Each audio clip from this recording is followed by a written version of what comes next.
Selamat pagi anak-anak. Hari ini kita akan mulai belajar materi bab 3, Yesus Kristus, wujud kehadiran Allah. Subbab A, Yesus, pemenuhan janji Allah. Anak-anak terkasih, di awal pelajaran ini, marilah kita mengidentifikasi sebuah permasalahan. Permasalahan yang akan kita identifikasi berjudul menolong orang dalam lubang. Berikutnya, anak-anak terkasih, kita akan mendengarkan cerita kisah kepahlawanan. Judul ceritanya biografi Yos Sudarso, pahlawan yang gugur di Laut Aru.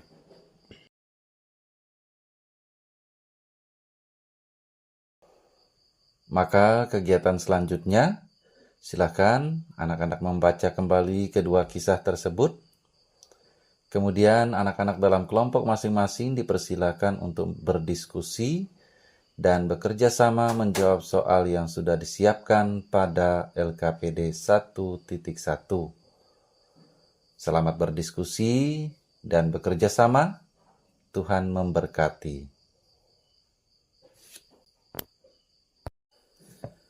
Baiklah anak-anak, selanjutnya Bapak persilahkan setiap kelompok membuat kesepakatan pembagian tugas untuk semua anggota kelompok masing-masing.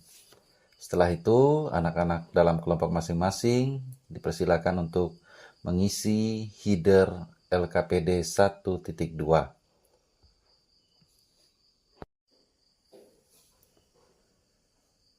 Terima kasih karena anak-anak sudah melaksanakan tugas dalam kelompok masing-masing dengan sangat baik.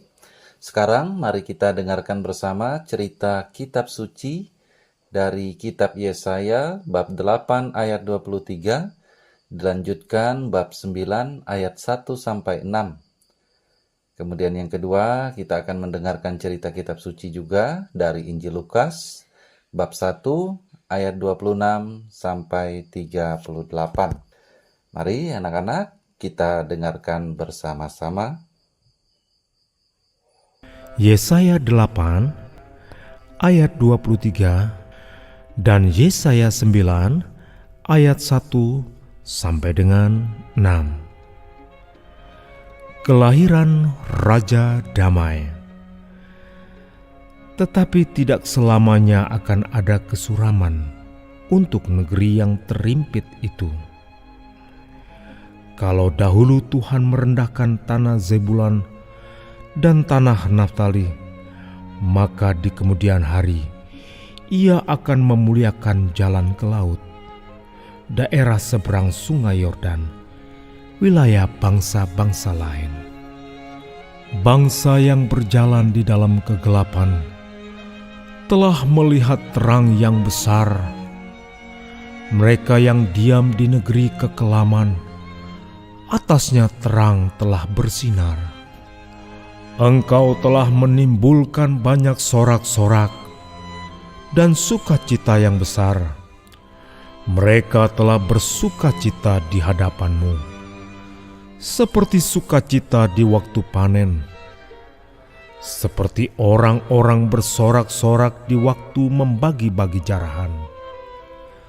Sebab kuk yang menekannya dan gandar yang di atas bahunya, serta tongkat si penindas telah kau patahkan seperti pada hari kekalahan Midian. Sebab setiap sepatu tentara yang berderap-derap dan setiap jubah yang berlumuran darah akan menjadi umpan api. Sebab seorang anak telah lahir untuk kita, seorang putra telah diberikan untuk kita. Lambang pemerintahan ada di atas bahunya, dan namanya disebutkan orang, Penasehat Ajaib, Allah yang perkasa, Bapa yang kekal, Raja Damai.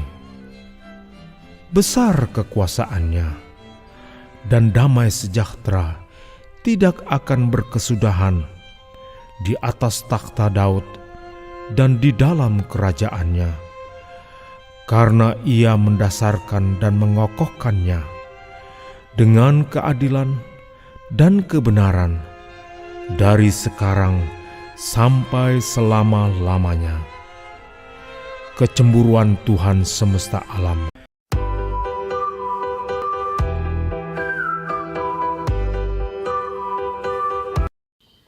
Dalam bulan yang ke-6, Allah mengutus malaikat Gabriel ke sebuah kota di Galilea bernama Nazaret, kepada seorang perawan yang bertunangan dengan seorang yang bernama Yusuf dari keluarga Daud. Nama perawan itu Maria. Ketika masuk ke rumah Maria, malaikat itu berkata, "Salam, hai engkau yang dikaruniai, Tuhan menyertai engkau." Maria terkejut mendengar perkataan itu, lalu bertanya di dalam hatinya, "Apakah arti salam itu?" Kata malaikat itu kepadanya, "Jangan takut, hai Maria, sebab engkau beroleh kasih karunia di hadapan Allah. Sesungguhnya engkau akan mengandung dan akan melahirkan seorang anak laki-laki, dan hendaklah engkau menamai dia Yesus. Ia akan menjadi besar dan akan disebut Anak Allah yang Maha Tinggi. Dan Tuhan Allah akan mengaruniakan kepadanya takhta Daud, bapa leluhurnya. Ia akan menjadi raja atas kaum keturunan Yakub sampai selama-lamanya, dan kerajaannya tidak akan berkesudahan." Kata Maria kepada malaikat itu, "Bagaimana hal itu mungkin terjadi karena aku tidak bersuami?" Jawab malaikat itu kepadanya, "Roh Kudus akan turun atasmu, dan kuasa Allah yang Maha Tinggi akan menaungi engkau. Sebab itu, anak yang akan kau lahirkan itu akan disebut kudus, Anak Allah. Dan sesungguhnya Elisabet, sanakmu itu, ia pun sedang mengandung seorang anak laki-laki pada hari tuanya, dan inilah bulan yang ke-6 bagi dia yang disebut mandul itu. Sebab bagi Allah tidak ada yang mustahil." Maka kata Maria, "Sesungguhnya aku ini adalah hamba Tuhan. Jadilah padaku menurut perkataanmu itu." Lalu malaikat itu meninggalkan dia.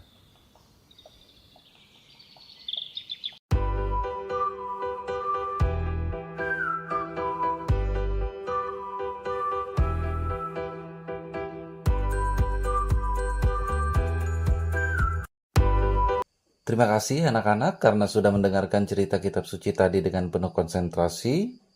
Sekarang tugas anak-anak adalah mengerjakan tugas kelompok berdasarkan LKPD 1.2. Untuk itu, Bapak ucapkan selamat mengerjakan tugas dengan diskusi yang aktif dan terbuka. Selamat melakukan kerjasama sebagai satu anggota kelompok, dan tetap semangat. Tuhan memberkati anak-anak semuanya. Anak-anak, dengan demikian pelajaran kita hari ini sudah selesai, cukup sampai di sini. Terima kasih dan tetap semangat. Ingat, semangat belajarmu hari ini akan menentukan masa depanmu di kemudian hari. Untuk itu, tetap semangat kepada anak-anak semua, semangat dalam belajar, karena belajarmu menentukan masa depanmu.